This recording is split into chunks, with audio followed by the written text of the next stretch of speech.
Blessings, a community of spouses. Listen, Coach T want to come in tonight and share 3 reasons.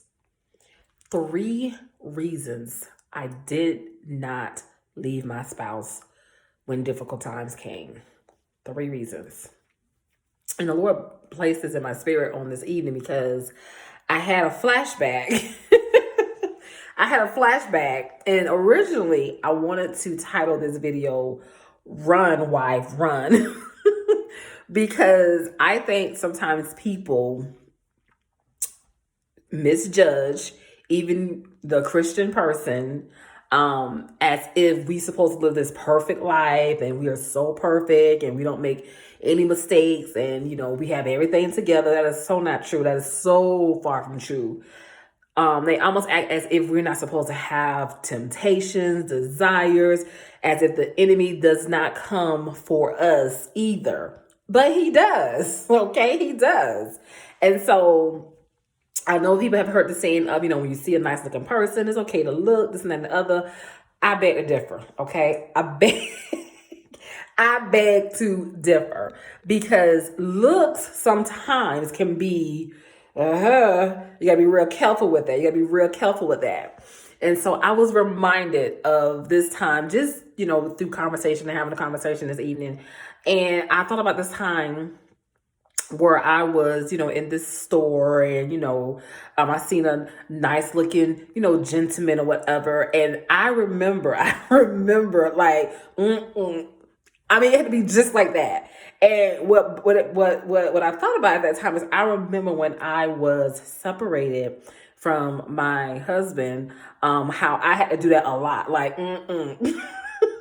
like keep it moving because it's so easy to fall in that trap. And so the Lord gave me He gave me 3 reasons why I made a decision to stay with my husband, even through difficult times, even through, difficult seasons. The first reason, of course, is the obvious. I stayed with my husband because he's my husband. And even though my husband was dating, even though my husband was living his totally different life, we wasn't living in the same home. He had a whole nother life going on. We didn't communicate. We didn't talk. This is for like 2.5 years this took place. And even when it came down to making arrangements to get the kids, he communicated with the kids. He really communicated with the kids. I knew some of some of the arrangements or whatever, but for the most part, we did not communicate. We did not talk. And so I remember for a long time in the beginning, me just really just I'm gonna prove to him, I'm gonna show him that I'm gonna be that wife and I'm gonna be here for him and this and that. And you get tired of that, okay? You get tired of that. And I remember being like, okay, this is no longer about him. So it comes to number 2. My second reason I end up staying with my husband instead of leaving was because of God. And because of promises that God had made to me concerning my marriage and my marriage covenant. Because at that point I was just like, look, I ain't even doing this anymore for him. This is not about him anymore. Now this is about me and the Lord. Me and Jesus is on this journey together. I'm taking God at his word. And that's why I stand on Psalms 27. I think Psalms 27, 13.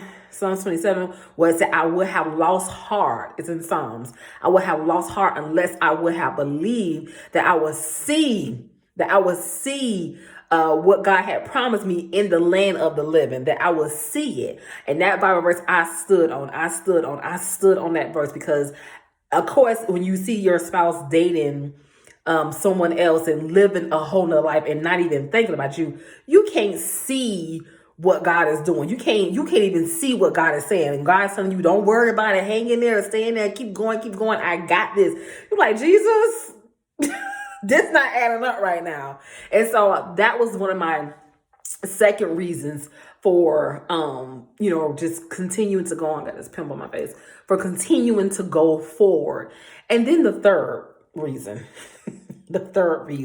which is what I just spoke about, is because what came to me on a regular was if I divorce my spouse, if I make a decision to leave my spouse, and then I would have to start dating all over again, and now I have to wait before we intimate until we get married, and I don't feel like going and doing all that kind of stuff. So the process of like the whole starting over, not that I could, not that I'm desperate, not that I didn't have any other options, because it was plenty of options. Okay, options was not even an issue.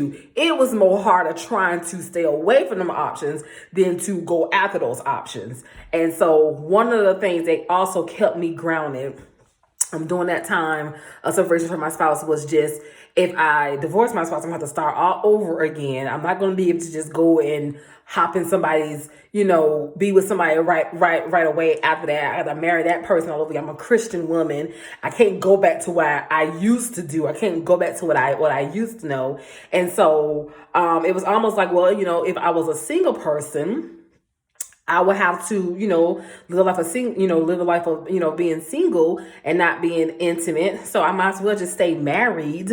And then one day, when the Lord sees fit, I'll be able to have intimacy again with my husband. And so those were the three things that really, really, really kept me grounded and kept my focus on, really the bigger picture, which God was right there in the middle. The bigger picture was the promises that God promised me. Like I said, Psalms 27 was my Bible verse that I stood on. I would have given up, lost hope, if I would not have believed that I would see what God had promised me in the land of the living. And so that is my word for this evening. I hope it has been an encouragement to you.